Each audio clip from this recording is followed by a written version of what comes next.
o número do voo mesmo? Rápido. Nós conseguimos. Ainda bem que deu certo. O senhor pode colocar a bagagem aqui, por favor? Obrigado.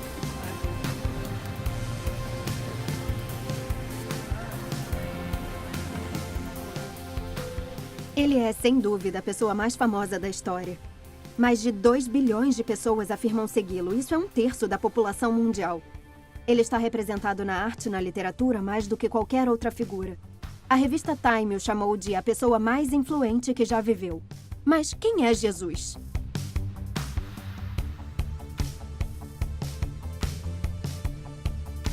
Quem é Jesus? Eu acho que... Acredito que ele foi uma pessoa... Ele é o Filho de Deus. Eu não acredito que Jesus tenha existido. O Filho de Deus. Se devo responder a pergunta, diria que ele é Deus. É um jogador do Chelsea? Se você ler a Bíblia, eu acho que não dá pra acreditar em tudo isso. Tudo. Pode ser qualquer coisa, mas pra mim ele é tudo. Quem é Jesus? Pra ser sincero, eu não sei. Não sou muito religiosa nem nada disso, então... Acho que é um salvador, não sei. Particularmente, acho que Jesus deve ter sido um cara muito legal, que viveu há muito tempo e que deu bons conselhos para as pessoas. E isso perdura até hoje. Durante grande parte da minha vida, eu não fui cristão. Eu venho de uma família de advogados, de bacharéis. Meu pai era advogado, minha mãe era advogada, minha irmã é advogada, meu filho se formou para ser advogado, minha filha se formou para ser advogada, os meus avós dos 2 lados eram advogados, meu tio era advogado. Se tivéssemos um gato, ele teria sido advogado. Meu pai era um judeu secular. Ele escapou do Holocausto. Muitas pessoas da família dele morreram no Holocausto. Minha mãe não ia à igreja. Meu pai se definia agnóstico. E eu cheguei à conclusão de que eu era um ateu na adolescência. E eu era um ateu muito argumentativo. Eu não ficava tentando converter as pessoas ao ateísmo, mas se alguém tentasse me converter ao cristianismo, eu tinha muitas coisas a dizer sobre o assunto. E eu suspeitava um pouco dos cristãos. Eu conheci 1 ou 2 antes da universidade. E eles tinham um sorriso que eu achava muito suspeito. E no primeiro ano da universidade, eu era vizinho de quarto do meu grande amigo Nick Lee. E eu avisei a ele sobre os cristãos. Eu disse, não deixe eles entrarem no seu quarto, não importa o que aconteça.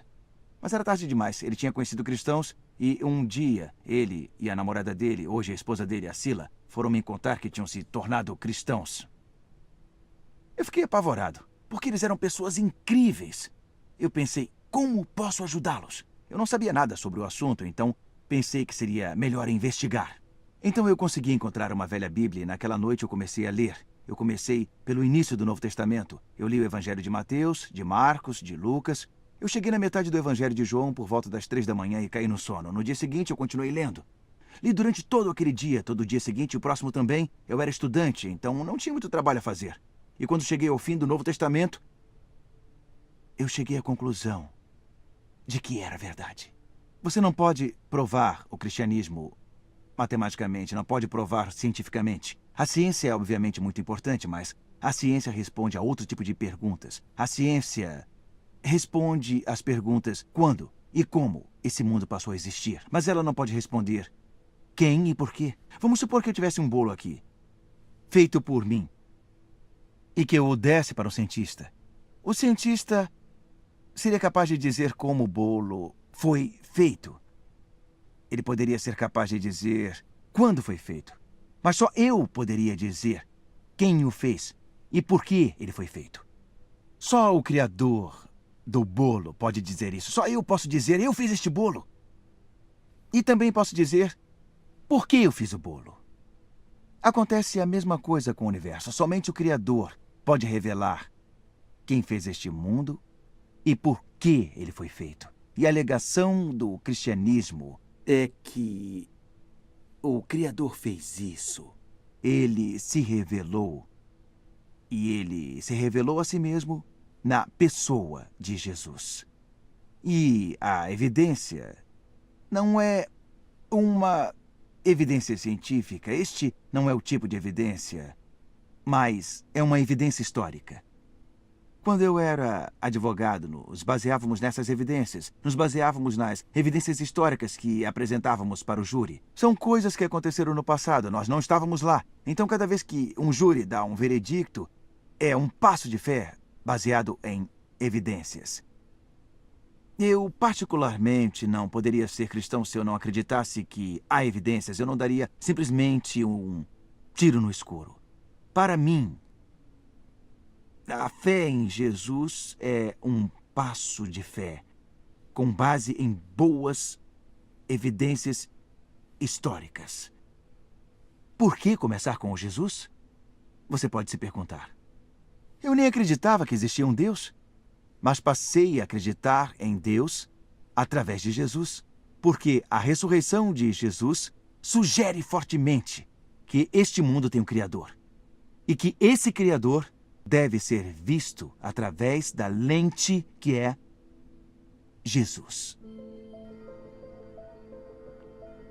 Acredita-se que Jesus de Nazaré andou por estas ruas cerca de 2000 anos atrás. Mas há alguma evidência de que ele existiu? Na verdade, há várias evidências. Nenhum historiador sério negaria que Jesus existiu. Os historiadores romanos Tácito e Suetônio escreveram sobre Jesus. Até o historiador judeu do primeiro século, Joséfo, descreveu Jesus como um executor de obras maravilhosas. E depois ele descreve a crucificação e a ressurreição alegada. Portanto, há evidências fora do Novo Testamento para a existência de Jesus, mas a maior parte das evidências vem de dentro do Novo Testamento. E às vezes algumas pessoas dizem: o Novo Testamento foi escrito tanto tempo atrás. Como podemos saber que o que foi escrito não foi alterado ao longo dos anos? A resposta é que nós sabemos por causa de uma ciência chamada crítica textual. A crítica textual avalia as cópias mais antigas dos textos que estão disponíveis hoje e considera o intervalo de tempo entre o documento original e a cópia mais antiga. E, basicamente, quanto mais manuscritos tivermos e quanto mais antigos forem, mais certeza temos sobre o original. Então, vamos comparar a Bíblia a outros textos da história antiga, aqueles que são amplamente utilizados em escolas e universidades. Vamos analisar os historiadores gregos como Heródoto e Tucídides, do século V a.C. Mas as cópias mais antigas desses manuscritos que temos datam de 890, ou seja, um intervalo de 1.300 anos, e ainda assim temos apenas 8 cópias desses manuscritos para começar. Temos também o historiador romano Tácito. Há uma diferença de 1000 anos entre a publicação do seu livro e o primeiro manuscrito, e só existem 20 cópias. Outro clássico, Guerra Gálica de César. Há 950 anos entre a publicação do livro e a primeira cópia do manuscrito, e mesmo assim só existem 9 ou 10 cópias desses manuscritos. Novamente, com a famosa história de Roma de Lívio, há um intervalo de 900 anos entre a redação do livro e o primeiro manuscrito, e só existem 20 cópias deste. Mas quando se trata do Novo Testamento, é muito diferente. O Novo Testamento foi escrito entre os anos 40 e 100 DC, e temos evidência de manuscritos que, de fato, podem ser do ano 130 DC. E existem mais de 5.300 manuscritos gregos. Como também existem mais de 10.000 traduções ao latim, além de 9.300 outras traduções. Então podemos ter bastante certeza da precisão, da autenticidade e da integridade das escrituras do Novo Testamento que chegaram até nós hoje. O que é extraordinário sobre a Bíblia é que há uma distância cronológica muito curta entre os eventos descritos e os primeiros manuscritos. Os estudiosos da Bíblia estão numa posição privilegiada para poder revisar os fatos e assim averiguar que são muito mais confiáveis do que alguns dos exemplos já citados. E como estudioso, fico feliz em dizer que confio na Bíblia, que a levo muito a sério e é o meu fundamento. O professor F.J.A. Hort, um dos maiores estudiosos na área da crítica textual, concluiu que, pela variedade e extensão das evidências em que se assenta, o texto do Novo Testamento é incomparavelmente único frente aos escritos antigos em prosa. E nenhum historiador secular discordaria dessa conclusão. Então sabemos pelas evidências dentro e fora do Novo Testamento que Jesus existiu. Mas quem era ele? Bom, nós sabemos que era um ser humano. tinha um corpo humano. Ele comia, bebia, suava, se cansava, sofria dor. E tinha emoções humanas, amor, alegria, tristeza e experiências humanas. Teve a experiência de crescer em uma família, de ser educado, de ter um emprego, de ser tentado. E passou por aflições, sofrimentos, torturas e até mesmo pela morte. Muitos hoje poderiam dizer, está bem, era um ser humano, mas apenas um ser humano. Talvez fosse um grande mestre religioso, mas só isso. Outros poderiam dizer, era muito mais do que isso. Bono, o vocalista da banda U2, disse: eu acho que você não teria muita razão ao dizer que ele era um grande pensador ou filósofo, porque na verdade ele vivia dizendo que era o Messias, e por isso foi crucificado. Foi crucificado porque disse que era o Filho de Deus. Então, na minha opinião, ou era filho de Deus ou era um maluco. E eu acho difícil de aceitar que milhões de pessoas, metade dos habitantes da Terra, por quase 2000 anos, tenham sentido suas vidas tocadas e inspiradas por um maluco. Eu não acredito nisso. E depois disse: eu creio que Jesus era o Filho de Deus. Que evidência existe para sugerir que Jesus era mais do que apenas um grande mestre religioso? Este argumento tem duas partes. A primeira é: o que Jesus pensava sobre si mesmo? Porque se ele não se considerava Deus, é o fim do argumento. Mas se ele se considerava, a segunda parte do argumento é: e ele estava certo? Então, o que Jesus disse sobre si mesmo? A primeira parte da evidência é o fato de que seu ensinamento era centrado em si mesmo. A maioria dos grandes mestres religiosos não apontavam para si mesmos, diziam: não olhe para mim, olhe para Deus. Jesus, que personificava a humildade, ao apontar para Deus, apontava para si mesmo. Dizia: olhe para mim, venha a mim. Já falamos sobre esta busca por significado e propósito, aquela sensação de fome espiritual, como se as coisas não nos satisfizessem. Jesus disse: eu sou o pão da vida. Eu sou o único que pode satisfazer essa fome espiritual. Os vícios são um grande problema na nossa sociedade. Jesus disse: se o Filho, em outras palavras, se ele próprio vos libertar, vocês de fato serão livres. Também há outras coisas que nos afetam: preocupação, ansiedade, culpa, medo. Jesus disse: venham a mim, todos que estão cansados e sobrecarregados, e eu lhes darei descanso. Ele disse: quem recebe vocês, recebe a mim. E quem me recebe, recebe aquele que me enviou. Quem me vê, vê o Pai.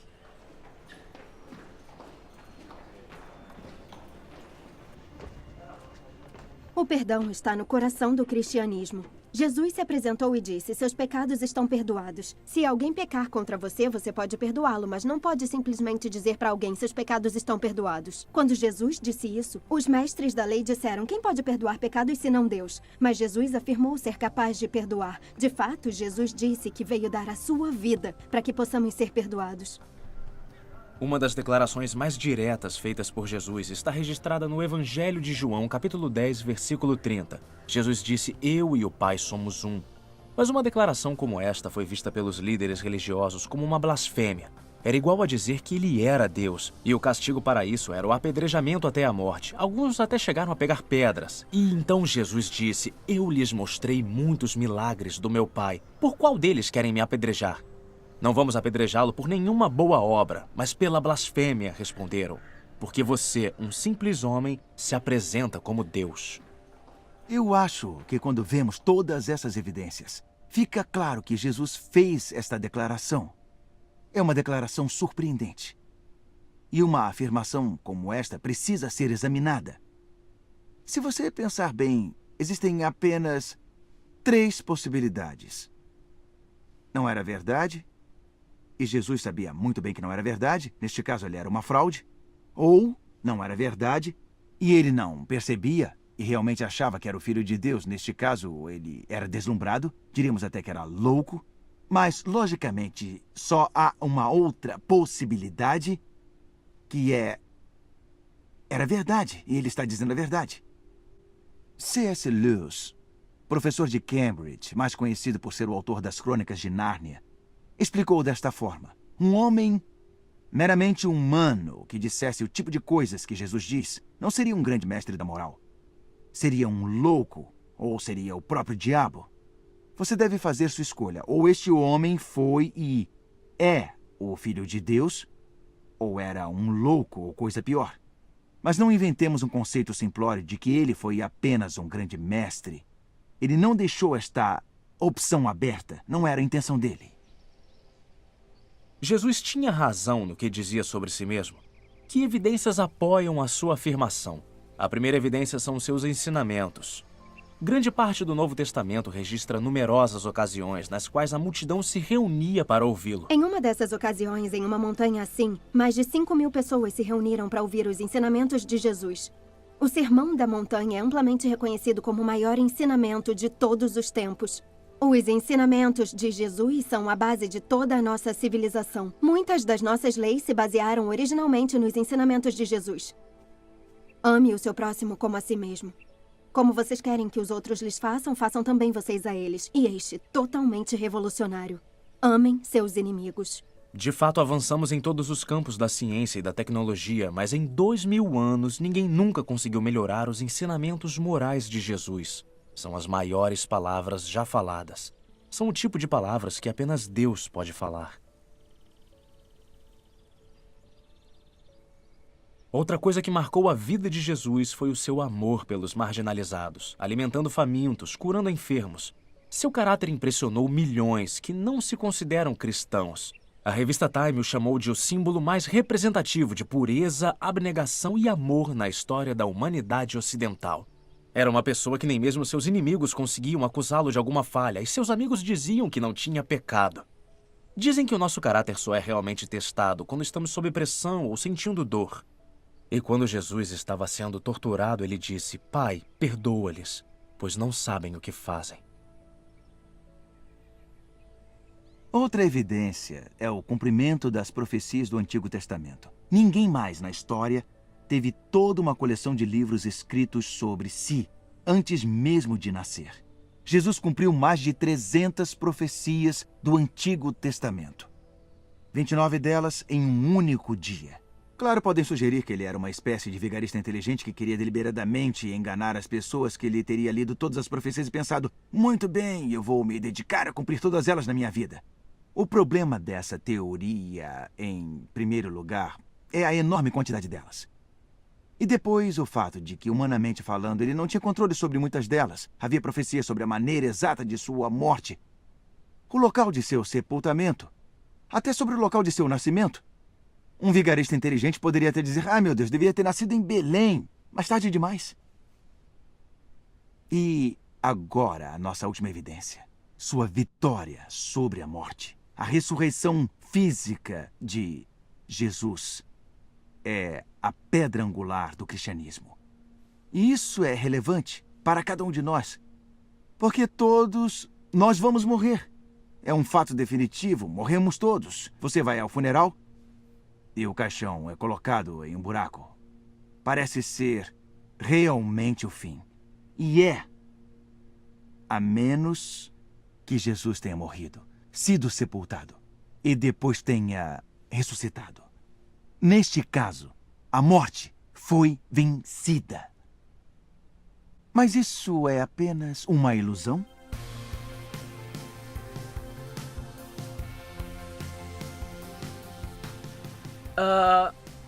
Ressuscitou. Foi o que me ensinaram. Eu não sei, eu não posso dizer nem que sim, nem que não. Sim, eu acredito que Jesus ressuscitou. Como homem da ciência, eu acho que isso é uma coisa impossível. Acredito que sim. Não. Sim, acredito. Eu definitivamente não acredito que Jesus tenha ressuscitado. Eu acho que ele não ressuscitou. Não. Jesus não voltou dos mortos. Isso é ridículo. Olha, pode ser só uma metáfora, né? Sei lá, uma experiência psicodélica. Claro que ressuscitou. Eu acredito nisso, 100%. O relacionamento que eu tenho com ele é prova suficiente. Eu não tenho certeza, eu nunca parei pra pensar. Eu não sei não. Eu não sei. Há 4 evidências da ressurreição.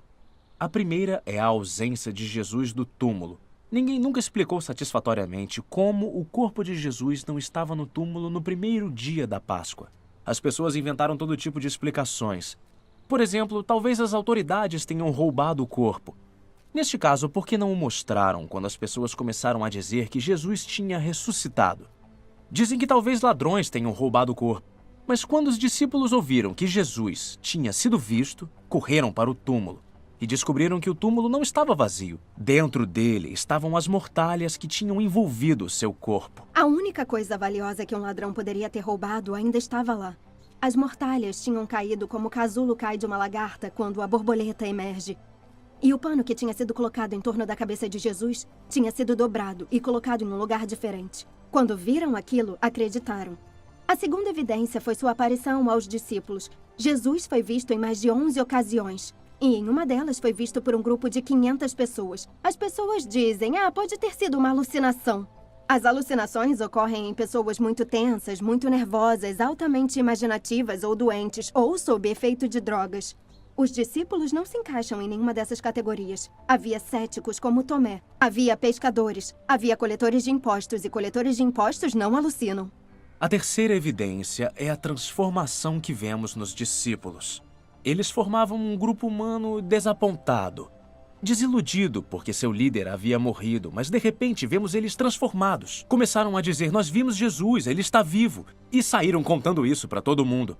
E depois disso, praticamente todos eles foram assassinados, crucificados, torturados e degolados por causa do que eles acreditavam. Era só terem enganado as pessoas e dizerem, não era verdade. Mas nunca fizeram isso, porque sabiam que era verdade. A ressurreição transformou as suas vidas e, como resultado, este movimento extraordinário se espalhou ao redor do mundo conhecido. E é um movimento sem precedentes na história da humanidade. E a quarta acontece ainda hoje. Existem hoje mais de 2,3 bilhões de cristãos em todo o mundo, de todas as etnias, continentes, nacionalidades, situação econômica, social e intelectual. Todos falam sobre um encontro com o Cristo ressuscitado. O que devemos pensar de Jesus? Acho que está claro que Jesus realmente afirmou ser um homem cuja identidade era Deus. E quando olhamos para a evidência de seu ensinamento, sua vida, seu caráter, o cumprimento das profecias e a sua ressurreição, dizer que era louco ou que era uma fraude parece absurdo, ilógico e, na verdade, impensável. Por outro lado, temos a evidência mais sólida que existe para garantir que o que Jesus disse sobre si mesmo era verdade. Então, quando avaliei as evidências, quando li o Novo Testamento, cheguei à conclusão de que era verdade. Eu não queria me tornar cristão, porque pensava que se eu me tornasse cristão, a minha vida seria horrível a partir daquele momento, e tentei evitar isso. Pensei, serei cristão quando eu estiver no meu leito de morte. Mas percebi que isso não seria intelectualmente honesto. Então, com muita relutância, eu disse, tudo bem, sim. E naquele momento, ainda me lembro daquele momento claramente, a certeza saiu daqui, da minha cabeça, da minha convicção de que era verdade, e veio para meu coração. Tive uma experiência de relacionamento com Jesus. E encontrei o que, pensando bem, inconscientemente passei a vida inteira procurando. Alguma coisa que desse sentido e propósito para a minha vida. E este era o último lugar no mundo onde eu imaginava que ia encontrar isso. Mas, naquele momento, eu descobri que o que Jesus disse era verdade. E Jesus disse, eu vim para que tenham vida e a tenham plenamente.